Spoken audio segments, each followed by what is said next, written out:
Good morning, everyone. It is September 25th, 2020. It's 9:30 in the morning Central Standard Time in beautiful Boonville, Missouri. I probably have some background noise. On one side of the house, they're pouring concrete, and so for a remodel across the street, and then my friend Newt McGuire has his chainsaw out and is trimming trees, not Newt Gingrich, Newt McGuire in Boonville. If you need tree trimming, call Newt. So it's kind of a sad day for me and a variety of labor and delivery nurses that I've worked with and obstetricians that I've worked with. The Renaissance Women's Center in Midwest City, Oklahoma, the first freestanding birth center in the state of Oklahoma, built and put in operation in 1995, closed their doors today. So a lot of labor and delivery nurses that are sad, a lot of staff that are sad. That was the last place I delivered a baby at in 2012 before I quit obstetrics. So end of an era. First freestanding birth center in the state of Oklahoma. Kudos to all of you that may be watching or that are seeing this that I used to work with at Renaissance Women's Center in Midwest City, Oklahoma. We're going to talk about xenoestrogens today. If that doesn't mean anything to you, by the end of this 30 minutes, you'll know what I'm talking about. So xenoestrogens are everywhere, and they cause trouble, and there's a new study that shows that they cause trouble at lower doses than everybody thinks.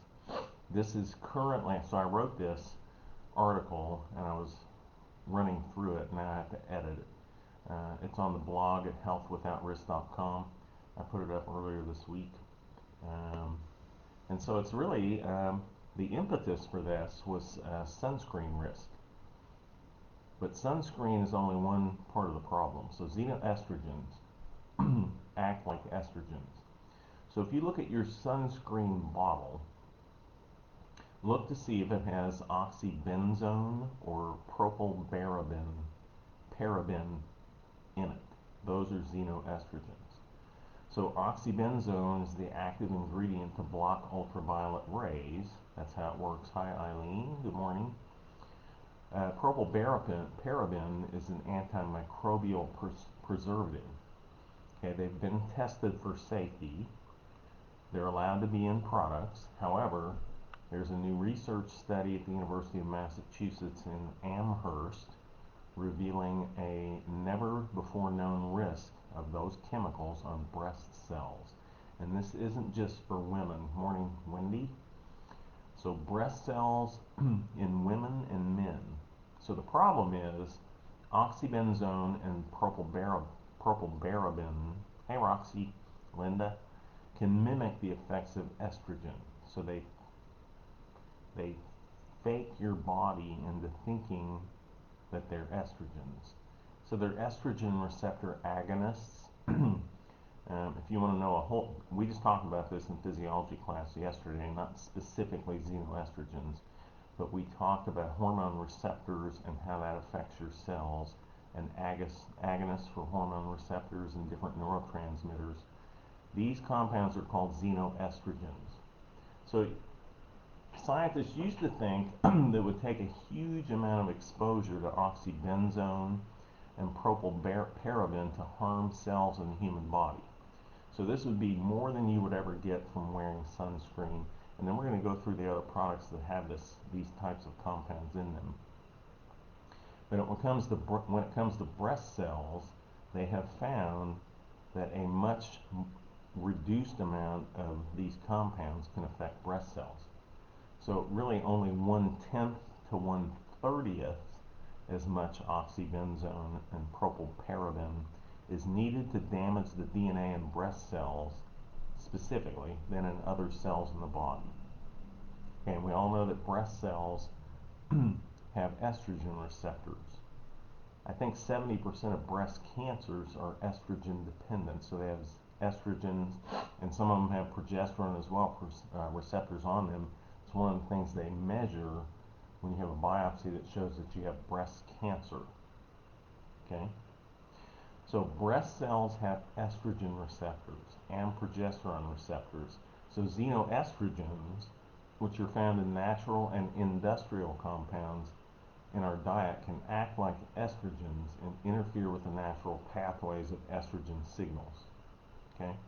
They are literally faking estrogen receptors into thinking they are actually an estrogen hormone, when in fact they're a class that's known as endocrine or hormone disruptors of a chemical nature. So I teach clients, patients when I was practicing, students in physiology, that hormones don't actually do anything per se, but they do exert their actions through receptors. So they tell the body what to do. And so balancing those hormones is one of the keynotes of having a good, healthy aging experience. Okay? So they regulate and determine hormones, the function of their target cells, and they do that by binding with specific receptors. Specific. So each receptor knows which hormone is coming through the bloodstream. Okay? And it turns out that chronic exposure to xenoestrogens, so fake estrogens that bind with estrogen receptors, has been shown to raise the risk of breast cancer not only in women, but also in men. So men do get breast cancer. It's rare, fairly rare, but it's becoming less rare. So xenoestrogens appear to raise the breast cancer risk through estrogen receptor controlled damage to DNA, your genetics, and through generating reactive oxygen species and free radicals. And you've heard me talk about that ad nauseum.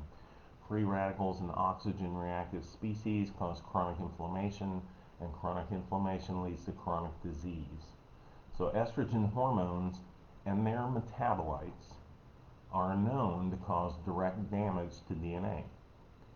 So there are estrogen receptor cancers, so ovary, breast, colon, liver, uterine cancer, all estrogen dependent. But typically, the levels required to cause that damage are 100 times higher than what is normally found in the blood. So that is why estrogen replacement, depending on what estrogen you're taking, 5 times less potent than what women take for birth control pill estrogens, which are chemically altered estrogens. Okay? So this study was published in 2020, this year, and it's showing that DNA damage may occur at much lower levels of xenoestrogens than previously thought. Okay? Okay, so what other exposures, let's say you don't use sunscreen, because I don't. It's been years since I put sunscreen on. I just go out and don't go out and bake my skin. So what else is exposing you to xenoestrogens? So I'm going to burst your bubble a little bit. So here's a list of the common products that contain xenoestrogens and that you should think about. And again, like I tell you to read food labels, read product labels and look for those terms. Okay? So fabric softeners. How many people like fabric softeners? Me. Makes your clothes smell wonderful, makes them soft. But the reason that they work is that they have xenoestrogen chemicals in them to make them effective. Okay, there's natural alternatives to all these. You just have to search. And I'm not going to list all the natural ones. I'm just giving you the general products that you should probably search for a natural alternative. Nail polish. How many people use nail polish? It's the most common, one of the most common and commonly used products that's in your household. Okay, so nail polish, and actually nail polish remover is the same way.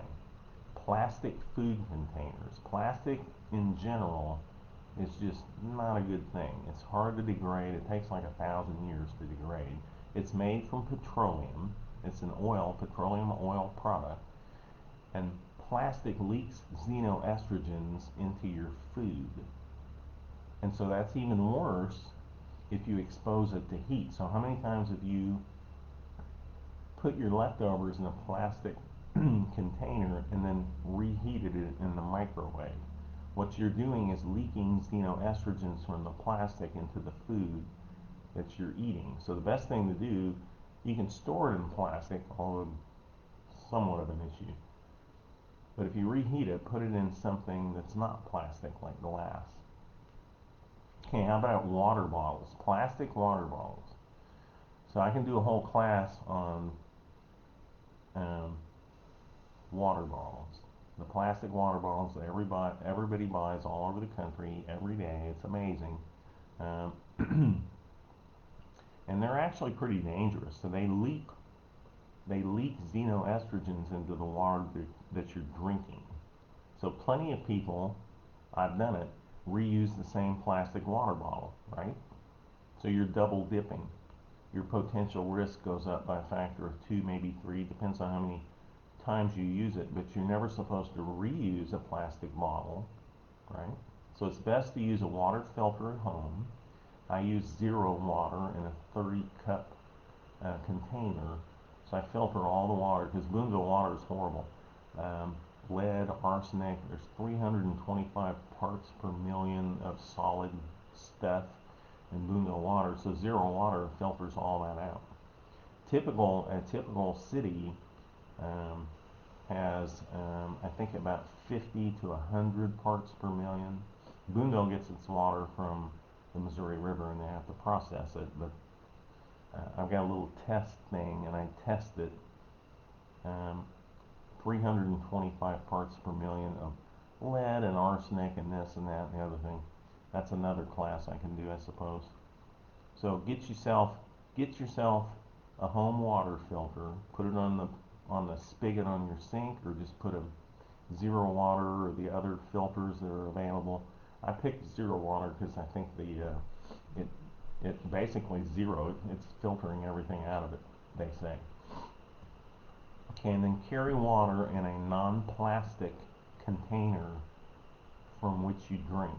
That's the best way to protect yourself from plastic xenoestrogens. Okay, how about styrofoam?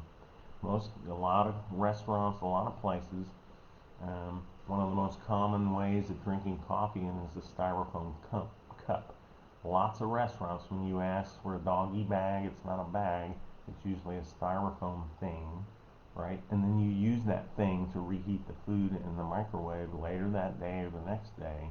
So you're just eking estrogens from styrofoam into your food. Also, like plastic, styrofoam takes a very long time to degrade. Okay, there's a wonderful restaurant here in town. I'm not even going to tell you what kind. The food is amazing, but all that they use in their restaurant is styrofoam plates and containers and plastic utensils, etc., etc. So their food's wonderful, but you're eating xenoestrogens while you're eating. Okay, how about car exhaust? Lots of stuff. That's a whole other class. I can do a whole class on car exhaust. So remnants of gasoline, which is a petroleum product, just like plastic, chock full of all kinds of nasty stuff you shouldn't be breathing, including xenoestrogens. So I like driving down the road with my window down or the moonroof open and all that, but you're breathing xenoestrogens from the car in front of you all the time. Okay? All right. Non-organic fruits and vegetables. I kind of have this thing about things that are listed as organic. So my thinking is there's a lot of things that are listed as organic to raise the price, and they're not really organic. But theoretically, they haven't been exposed to the commercial food production industry known quite well for adding pesticides to get their food to market before it spoils. So organic food theoretically should not have been exposed to any harmful chemicals or pesticides. And guess what pesticides have in them? Xenoestrogens. You guessed it. So if you buy non-organic food, wash it before you stick it in your mouth. Non-organic meat. Okay. I go to a butcher in New Franklin, locally raised beef and meat and ham and all that. So livestock that's not raised organically are frequently given hormones, so that's another hormone imbalance problem to help them grow. And then they're fed with grain that is treated with pesticides, that ends up in the fat in the meat. Missouri Life magazine did an article about a year ago on a company called Moink, M-O-I-N-K. It's family farms, started here in central Missouri. And of course their beef and fish and salmon and chicken and all that is more expensive, but it's ethically raised and they're not exposed to any chemicals, hormones, pesticides, any of that. So it's worth it. Okay, you're avoiding that. So Moink, M-O-I-N-K, you can look them up. They've got a great story, and they have recruited. They've almost become like a franchise of family farms, raising doing ethical raising of livestock and avoiding anything nasty that would get in the meat of what they're selling you. Okay, non-organic dairy. Same problem with cow's meat affects the milk that's produced from a dairy herd. So if they're exposed to pesticide-laden grain, it gets into the milk. Okay, so I have a chemistry degree, and before I went to medical school, I applied to medical school and PhD programs in chemistry. I got into medical school at the University of Missouri, decided to do that. I also got into 2 PhD chemistry programs, which would have made me a professor, which now, 40 years later, I'm an adjunct professor. But as a chemist, I was like 5 hours from a master's degree. Lots of jobs for chemists in the perfume and scent industry. So things that smell wonderful because they're basically using chemical estrogens called xenoestrogens to give you that scent. So cologne, perfume, fabric softeners, the things you spray in your rooms, in your house to make your rooms smell good. They're placed in products, xenoestrogens, chemicals, to give your home wonderful smells, or you wonderful smells. The best way to get wonderful smells is essential oils, and I learned that from a nurse friend of mine years ago, who also was a labor and delivery nurse at the Renaissance Women's Center in Midwest City. So she was kind of into this, and I met her, 15, 20 years ago. She was an essential oil person for this very reason. Okay, how about paint? So avoid the fumes of paint, which you should know anyway, or getting paint on you. I got one of the worst allergic reactions I've ever had. Hives, had to go to the hospital, all that from spilling. I was painting a basketball goal and I spilled the paint on my arm. Kind of washed it off and didn't think about it, and I wound up in the hospital with hives. Okay, how about solvents? So rubbing alcohol, paint thinner, nail polish remover, all have xenoestrogens in them. Glue. So my dad worked with glue as an asbestos worker for years. He got lung cancer. He didn't get breast cancer, but sniffing glue fumes, which used to be a thing. I don't know if it still is. Wear gloves to avoid exposure of your skin to glue, and don't sniff it. Don't try to stay away from the odors. Glue contains hormone disruptive chemicals. Okay, how about household products? So parabens, we mentioned above at the very start of this, in sunscreens, but they're present in lotions and deodorants and personal lubricants and makeup and hair products and toothpaste. So look for a label that says paraben free. You've seen them. So basically anything that has a fragrance or a scent that's not an essential oil will contain paraben, which has to be reported on the label, but they also contain phthalates. That's PHTHALATES. And the latter, phthalates, do not have to be disclosed on the label of a product. Phthalates act to bind the scent to your clothes, your skin, your polish, binding nail polish to nails. Okay, so triclosan, one of those phthalates, is antibacterial. It was banned in the United States except for these 3 products. So think about this. So this is a banned chemical in the United States, except for use in hand sanitizers, toothpaste, and mouthwash. Triclosan, a phthalate, banned except for those three products. Okay, these chemicals interact with estrogen receptors. That leads to the mentioned DNA damage above earlier in this talk. And they also create a situation that women that are into bioidentical hormone replacement know as estrogen dominance. So there's a mismatch between estrogen and progesterone. As women get past 35, they become estrogen, 35 years of age, they become estrogen dominant. So their estrogen is being made more than their progesterone. That's one of the reasons that women over 35 are not as fertile. They don't make as much progesterone from their ovaries. So estrogen dominance leads to a hormone imbalance, which is what we're always fighting in perimenopause and menopause.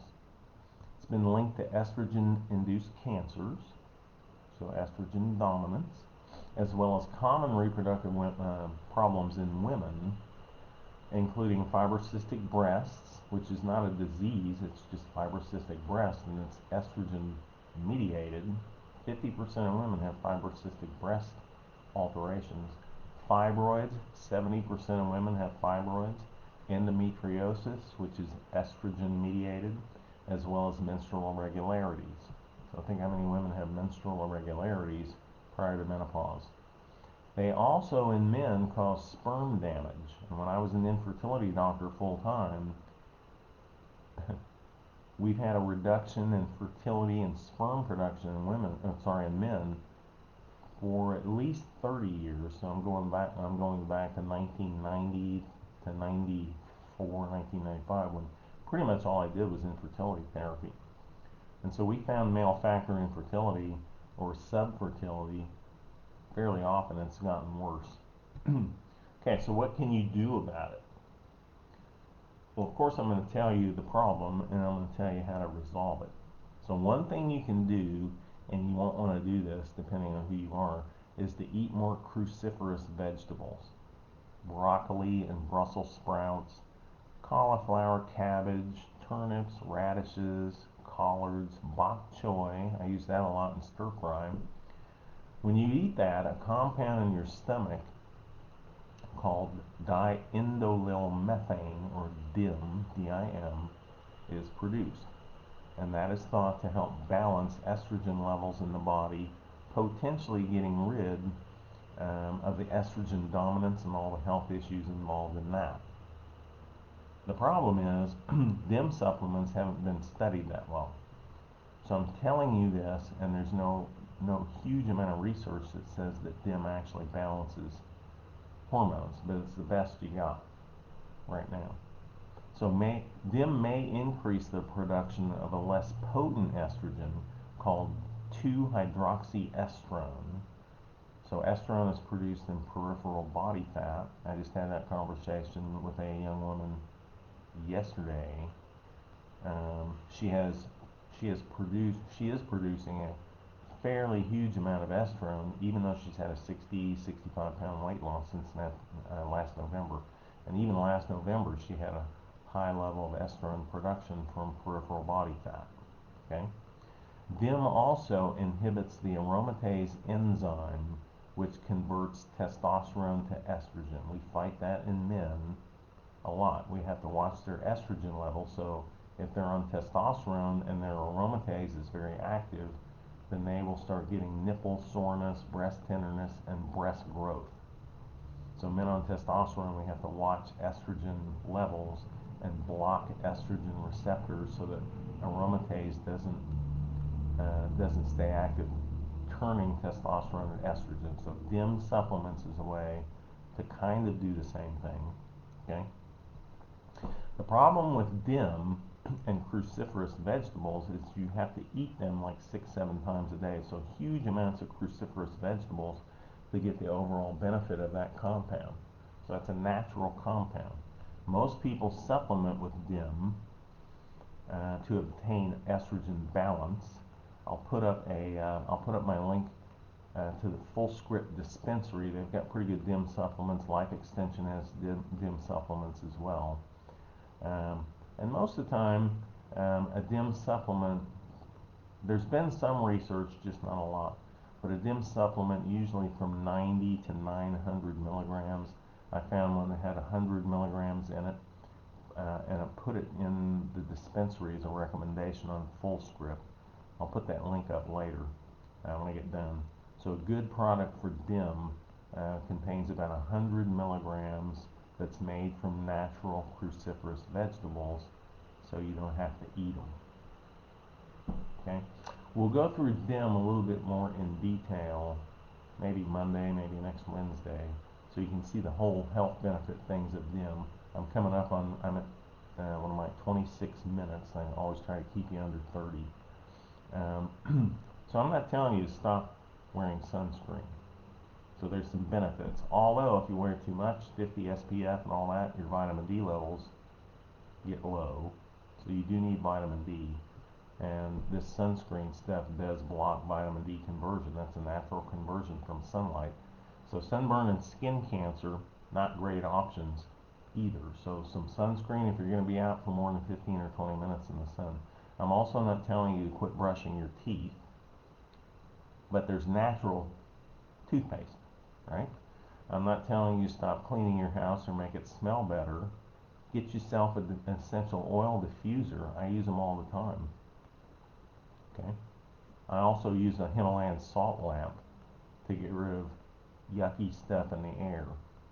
Still have dust. I got cat fur, I've got dog fur, dander, the whole 9 yards.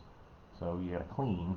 And I'm not telling you to quit washing your clothes, but there's alternatives to that. So just look at the ingredients next time you buy a bottle of anything. And if you find those xenoestrogens in there, they're not going to tell you they have phthalates in there. There's plenty of sunscreens, other products. I use, and I'll do a little video on this one, I use Lumi deodorant.